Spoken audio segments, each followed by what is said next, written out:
Yun namang mga taong nagsasabing, pagod na ako, hindi ko na kaya. Hindi naman sila yung mga taong pagod lang ang katawan. Sapagkat ang katawan, kahit lupay-pay yan, kahit may sakit pa yan, kahit hirap na yan, lalaban at lalaban pa rin yan. Magtatrabaho at magtatrabaho pa rin yan. Basta inspired ang puso niyan, ang kalooban niyan. Kahit sino dito, mayroong pinagdaraanan. Yung iba sobrang mabibigat. Yung iba sobrang mabibigat na kung hindi lamang may takot sa Diyos, kung hindi lamang masamang magpakamatay, matagal nang kinitil ang kanilang sariling buhay. Mind you, maraming ganyan. Sigurado ko, ito yung mga taong na-encounter natin. Nakakngiti kahit paano, nakakatawa, nakakapustura.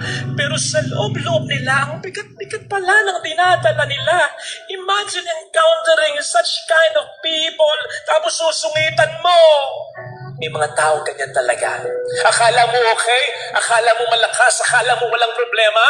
Nahihiya lang sila, natatakot lang sila, ayaw lang nilang mapahiya o makaabala. Pero may matinding pinagdaraanan sa loob nila. O di po ba?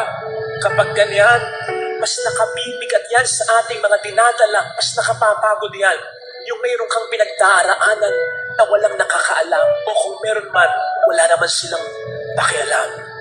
Kamakailan meron akong nabuntot ang kotse dyan sa may prensa.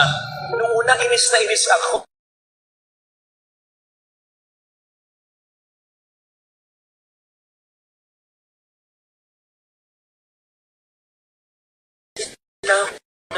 Ganun, yung parang nagmumunang kusina.